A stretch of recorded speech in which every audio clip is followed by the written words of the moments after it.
आपकी 6 पीढ़ी बैठी बैठी खा सकती इतनी संपत्ति है। तो मुनिम ने कहा, अरे नालायक को, सातवीं क्या खाएगी, कुछ और उपाय बताओ।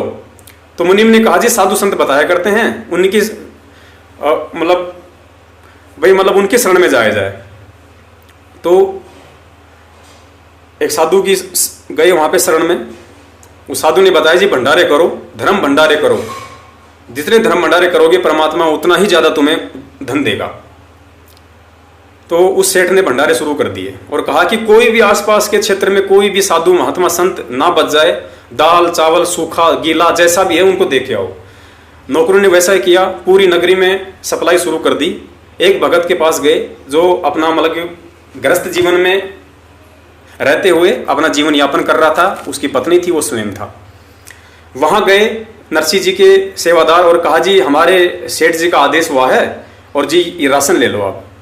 तो उस भगत आत्मा ने कहा कि उसने अपनी औरत को आवाज लगाई और कहा कि भाग्यवान जरा बाहर आओ। वो बाहर आई, कहा कि जरा देखो अपने घर में क्या है, तो कुछ खाने का सामान है। तो वो अंदर गई, अंदर से बाहर आई, बोली, जी शाम का आटा है अपने पास में, शाम का भोजन की व्यवस्था है अपने पास में। तो सतगुरुदेव जी ने बताया कि उस भगत ने ये कहा कि भाई हमें नहीं चाहिए। बोले भाई क्यों नहीं चाहिए? बोले हमारे पास में शाम का है। अरे बोले भाई शाम का है, बोले सुबह बोले भूखा मरेगा। बोले भाई भूखा वो मरता है जिसको भगवान पे विश्वास ना हो, वो आदमी भूखा मरा करता है, भगवान का भगत कभी भूखा नहीं मरता। वो लोग बड़े प्रभावित हुए, वापस सेठ जी के पास गए। सेठ जी ने कहा कि भाई सबको दे आए। बोले जी दे आए। तो बोले कोई रह तो नहीं गया? बोले जी एक था, बोले ऐसे ऐसे वो करके, बोले साहब उसने लेने से मना कर दिया। बोले क्यों, क्या कहा? बोले जी उसने ये बात उसने कही है कि हमारे घर में शाम का आटा है, हम नहीं ले सकते, और आगे परमात्मा देगा, नहीं देगा तो फिर उसकी मर्जी। सेठ के कान खड़े हो गए। गुरुजी ने कहा कि सेठ वहां गया, जाके उसके पैरों में गिर गए। बोले भाई महाराज क्यों नहीं ले रहे आप, शाम को ले लो, कल बोले भूखे मरोगे। बोले भूखा वो मरता है जो भगवान के भरोसे नहीं रहता, जो ठग होता है, चोर होता है, भक्ति मार्ग में 420 करता है। गुरुजी ने विधान बताया, वो भूखा मरता है, भगत को भगवान भूखा नहीं मरने देगा। सेठ उसके चरणों में गिरा और फिर उस जो भगत था उसने उसको कहा कि क्यों ये कोड इकट्ठा कर रहा है, भगवान पे विश्वास कर, जब इस सृष्टि के सारे जीवों को दे रहा है। परमेश्वर कहते हैं पोपाटी पकड़ा भया जागी जी अजूम, सबका हमको देता है जो समाना छू। वो परमात्मा चीटी को कण और हाथी को मण देता है, जो ना काम करते हैं, ना झूठ बोलते हैं, ना छल कपट करते हैं, उनका भी पेट भरता है। हाथियों के झुंड का पेट भरता है। तुम इंसान तुम छल करते हो, तुम कपटी हो, इसलिए तुम भूखे मरते हो, तुम्हें विश्वास नहीं है भगवान पे।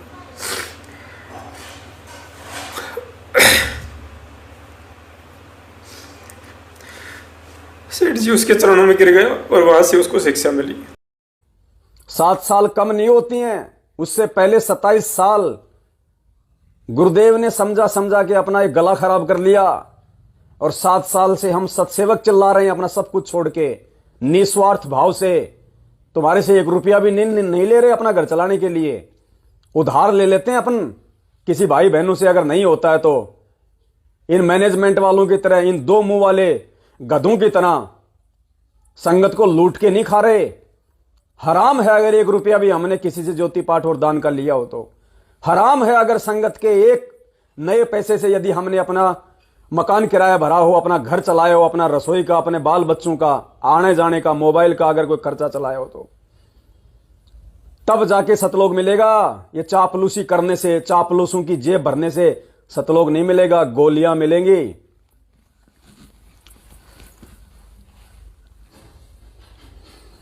और फिर ये 2019 का इंटरव्यू भाई साहब का, मात्र 10% आत्माएं जो हैं इस धरती पे वो परमेश्वर की है, मात्र 10%।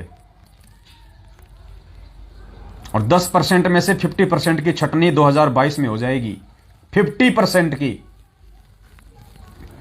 अगर अभी भी आपने यदि सत्सेवक बनने के बावजूद भी अपने व्यवहार में, अपने आचरण में, अपनी सोच में, अरे तुम किसी को 5,000 रुपये उधार दे देते हो और 5,000 रुपये उधार देने के बाद उस बेचारे का तुम 50,000 का तो तुम उसका खून पी जाते हो, ये भक्ति हो रही है कि ड्रामा हो रहा है? तुम इंसान हो, जानवर अच्छे हैं तुम्हारे से तो जानवर। अरे गुरुदेव ने कितनी बार कहा सत्संगों में, या तो किसी की मदद मत करो, तुम क्यों फिर तुम दानी बनते हो, तुम क्यों दानवीर बनते हो फालतू में, जब तुम्हारी औकात अगर सहन करने की नहीं है, अगर तुम्हारी औकात अगर किसी को 2 रुपया उधार देके और फिर लेते समय शांति रखने की नहीं है, क्यों तुम फालतू के दानवीर बनते हो, क्यों तुम अपने कर्म फोड़ते हो, क्यों सामने वाले की आत्मा दुखाते हो तुम। मत दो किसी को जबरदस्ती, कोई तेरी जेब से थोड़े निकाल रहा सामने वाला। उधार मांगना भगत का फर्ज है, एक दूसरे की जो मदद करना है वो गुरुदेव ने हमें सिखाया है।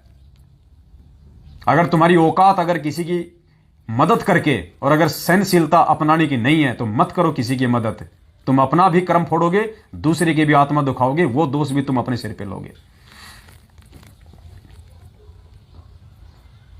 आजकल यही हो रहा है संगत में।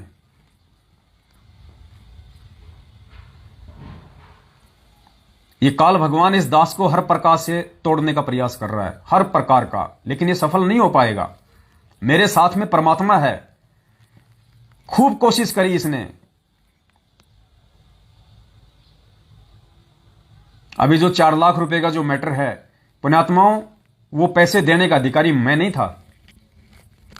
जिस प्रकार उस रणजीत ने मेरे ऊपर विश्वास करके और उसने वो 4 लाख रुपए मुझे दिए उस ओमपाल के लिए, मेरठ वाले के लिए। भगत जी, आत्मा बोलती है कि किसको जरूरत है, किसको जरूरत नहीं है, कौन मजबूरी में है और किसकी मदद करनी चाहिए। उस बहन ने जो खुद अपना जॉब करती है, अपना काम धंधा करती है, उस बहन ने 1,42,700 रुपए इस पवन दास को 3 महीने पहले दिए हैं, 3 महीने पहले। और परमेश्वर ने दया करी और कुछ भगत भाइयों ने जो कि गुजरात से हैं, उन्होंने 10वें अंश का पैसा दिया दास को, 10वें अंश का तकरीबन 30-35 हजार रुपए। अब देखो पुण्यात्माओं, खेल परमात्मा कहां खेलता है। दास दुकान का सामान वहीं छोड़ के आ गया, देखा भी नहीं। मकान का जो सामान था गाड़ी में डाला, नई जगह आ गया। परमात्मा ने दया करी, दास ने अपना वही दही बड़े का काम अपने ठेले में शुरू किया, अपने टेम्पो में शुरू किया। पुण्यात्माओं, शुरुआती महीने में उस परमेश्वर ने, जबकि ऐसा बिल्कुल भी संभव नहीं था, वही धंधा, वही रेट, वही सामान, वैसा ही शहर। जयपुर में दास का धंधा नहीं चला, हर महीने कभी 3,000 बचते, कभी 2,000 बचते, कभी तो 5-5 हजार रुपए सिर पे आ जाते। मेरठ में आया तो थोड़ी सी राहत मिली कि अपने घर का खर्चा चला के 10,000 रुपए मुश्किल से दास किसी भगत को दे पाता था, बड़ी मुश्किल से। वो भी 6-7 महीने बाद मेरठ में मेरा धंधा चला, जिसमें मेरा घर खर्चा काट के मैं 10,000 रुपए किसी को देने लगा। लेकिन वहां से दास ने कहा कि भाई केवल 2 ही हैं इसके तरीके। उन्होंने कहा कि भगत जी क्या तरीके? दास ने कहा कि पहला तरीका तो यह है कि इस दास के पास में कोई 1 रुपया भी नहीं है। दास अपना मकान किराया भी भगत भाई बहनों से ले लेके भर रहा है, क्योंकि 24 घंटे यदि मैं परमेश्वर की सेवा में रहूंगा तो सबको पता है मैं काम कर पाऊंगा या फिर मैं क्या कर पाऊंगा। आप रह के देख लो एक बार, 2 महीने कोई भी 24 घंटे वो भूमिका निभा लो जो ये दास निभा रहा है। आपके घर पे पीछे से अगर 40,000 का अगर वो खर्चा ना आ जाए तो मुझे कह देना। तो भाई मेरे पास कुछ है नहीं, थोड़ा बहुत मैं मेरा काम धंधा करता हूं, उसमें मेरा काम हो नहीं रहा। तो पहली बात तो ये कि मेरे पास इसको देने के लिए कोई चवन्नी नहीं है। ये चाहे कोई मुकदमा करे, चाहे ये जो मर्जी करे, इसको छूट है। मैंने कहा इस कारण कि ये आत्मा भी दुखी ना हो, मैं ये कर सकता हूं, चाहे मेरे को कहीं से भी कोई एडजस्टमेंट करना पड़े, हर महीने 10-10 हजार रुपए मैं इसके खाते में डालता रहूंगा। तो जो दूसरा ऑप्शन था ये सबको पसंद आया। रणजीत ने भी अपनी सर्वसम्मति से वो वीडियो दास ने डाल दिया है यूट्यूब पे। तो परमात्मा यह कहते हैं कि ब्याज भी नहीं लेना हमने, इन ओछे हथकंडों से हम धनी नहीं बन सकते। धनी बनेंगे परमात्मा की रजा से। परमात्मा आपको इतना धन दे देगा आप सोच नहीं सकते। और कैसे दे देगा ये भी आप नहीं सोच सकते। कब देगा? जब आपकी नीत साबित हो जाएगी, आप में कोई दोष नहीं देखेगा, केवल उस परमात्मा से ही आपकी याचना होगी, अन्य किसी देव में आपकी आस्था नहीं रहेगी। फिर आपके घर में बरकत, आपके ऊपर आने वाली आपत्तियों को ऊपर के ऊपर टालना शुरू कर देगा। करेगा कैसे? जब हम पति भर्ता पद पर पहुंच जाएंगे। जिस पति को अपनी पत्नी पर शंका हो जाती है तो वो उनमें फिर प्रेम नहीं रहता। और जो पतिव्रता स्त्री है उसका पति अपने सामर्थ्य के अनुसार उसकी पूरी सुरक्षा करता है, पूरी सुविधाएं देने की चेष्टा करता है। ठीक इसी प्रकार हम आत्माएं, ठीक इसी प्रकार हम सभी आत्माएं उस एक ही परमात्मा की हैं, वो हमारा पति है, सबका मालिक है। पति मीन मालिक, स्वामी, वो हमारा पति है। और हम जब तक उसमें पतिव्रता की तरह आस्था नहीं बनाएंगे तब तक वो हमारी मदद, हमारी सहायता नहीं पूरी नहीं करेगा। जिस कारण से भी आप यहां आए हो, कोई दुखी आया है और अब इस ज्ञान को समझ रहा है वो आकर के, क्योंकि उसको बोला जाता है कि आप सत्संग में अवश्य आओगे, अन्यथा आपका कष्ट निवारण नहीं हो पाएगा।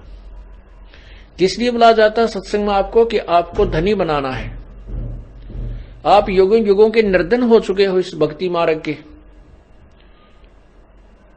एक बार तो परमात्मा कबीर जी अपने कोटे से आपको राहत देता है, अपने कोटे से आपको देता है सुख, आपके दुख दूर कर देता है, जिसकी सच्ची तड़प होती है और नियत साबित रहती है, उसका अति सुख देता है। फिर आपको ज्ञान सुनाया जाता है कि ये 10-20 हजार रुपये मान ले किसी से ले लिए, 1,00,000-2 लाख, तो इससे काम नहीं बनेगा। आप अपनी कमाई कोई साधन, कोई व्यवस्था करो ताकि आप साहूकार हो जाओ। तो यहां आपको बुला करके धनी बनाया जाता है। हम कितने निर्धन हो चुके हैं, हम कितना अपना सतर गिरा चुके हैं, ये आप अपना आप ही तुलना कर सकते हो, निर्णय ले सकते हो।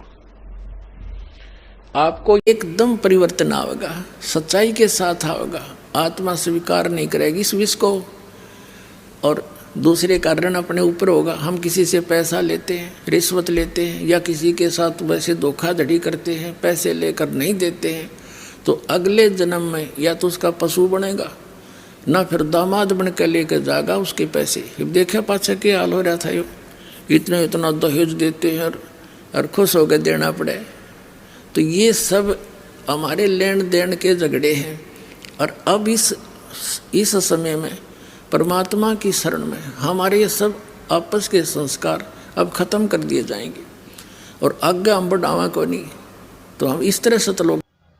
सच्चाई भगत जी, अब देख लीजिए, ये पवन ठग जब मेरठ से लगभग जून 2020 में जब चोर की तरह भागा था, तभी रो रो के वीडियो डाला था। आपने सुना होगा कि हाथी को मनवर, चींटी को कणबल परमात्मा देखता है, तुम इंसान होकर के मांगते हो, धिक्कार है तुमको, मांगना नहीं चाहिए। ये देखो कैसे ज्ञान आपको सुना रहा है। इसके बाद आपने वीडियो सुना हो, उसमें ये कह रहा कि भगत का तो मांगने का अधिकार है, मेरा तो अधिकार है, मैं तो उधार भक्तों से लेता हूँ। खुद पलट गया, खुद दोगलापन कर रहा है। तीसरी बात, भगत जी ये काम चोर काम तो करता नहीं, वो भी आगे आप वीडियो सुन लेना। ये जब भक्तों से पैसा लेता है तब 2 महीने या 4 महीने का वादा करके लेता है, फिर उनको 2-2, 3-3, 4-4, 5-5 साल तक मतलब देता ही नहीं वापस करके, चाहे 5,000 हो चाहे 50,000 हो। और फिर जब वो भगत मांगता है तब उसको क्या कहेगा कि गुरु जी ने कहा है कि छाती में पत्थर अड़ा के दो और नहीं तो किसी को दो ना, झगड़ा मत करो। ये ऐसे डरवाता है, जबकि गुरु जी ने अभी खुद बता रहा कि गुरु जी कह रहे हैं, उस साधु उस व्यापारी कौन था वो, उसकी कहानी बताई इसने कि उन्होंने जो साधु थे उन्होंने सुबह का आटा नहीं लिया था कि वो हमारे सुबह का है, अभी भर के लिए मैं सुबह का नहीं लूँगा। ये खुद ज्ञान दे रहा है और ये खुद 10 लाख रुपये, 10-15 लाख रुपये भक्तों खा गया। इसके बाद है ये दान पाठ दशमांश का भी पैसा लेके खा गया भक्तों का। गुरु जी की जमानत के नाम से भी लूट के खा गया, उधार के नाम से खा गया।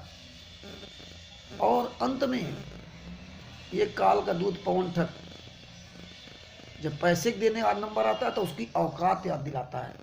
तब ये नहीं कहेगा कि जब तेरी औकात नहीं थी पैसे वापस करने की तो पैसा क्यों लिया। और गुरु जी क्या कहते हैं कि किसी से उधार मत लो। 10-20 हज़ार, लाख, 2 लाख किसी से उधार ले लिया तो इससे तेरा काम नहीं बनेगा, तेरा काम नहीं बनेगा।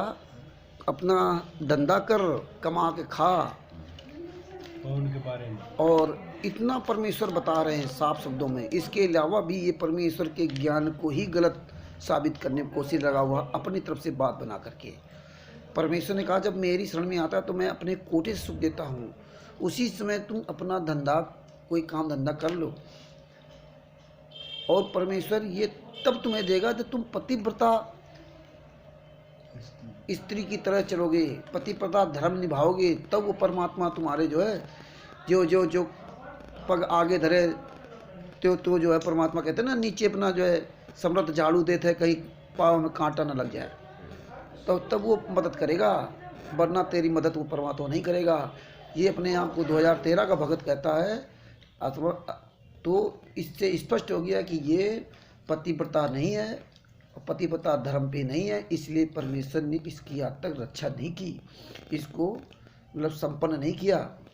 ये 2013 से और वर्तमान समय तक यानी कि 2021 एंड होने वाला है, लगभग 14-15 लाख रुपए भक्तों खा गया। और अब भी ये कामचोर भक्तों को लूट के खा रहा है। ऐसे दोगले व्यक्ति से सावधान रहें। और ये खुद आप ये वीडियो सुन करके स्वयं निर्णय लें ये कितना दोगला व्यक्ति है। ये काल से भी बड़ा महाकाल है। काल भी इसके झूठ को सुन करके शर्मा जाएगा कि इतना बड़ा झूठ तो हमने भी नहीं कभी बोला। हमने भी अगर अर्जुन को ज्ञान दिया था तो गीता का ज्ञान सारा कुछ स्पष्ट शब्दों बताया था, कोई छुपाव नहीं किया था। इसीलिए परमात्मा कहते हैं कि सत्कारा धर्म रह कर ही अपना किया स्वय दंड भरे। यानी कि काल भगवान कहता है कि वही गलत कर्म भी करवाता है, फिर वही उसको दंड भी देता है। तो ऐसे काल के दूत पवन ठग से सावधान रहें। और जहाँ भी ये दिखाई पड़ जाए वहाँ पे ये वीडियो जरूर इसको सुनाना। सत साहेब, जय हो बंदी छोड़ की।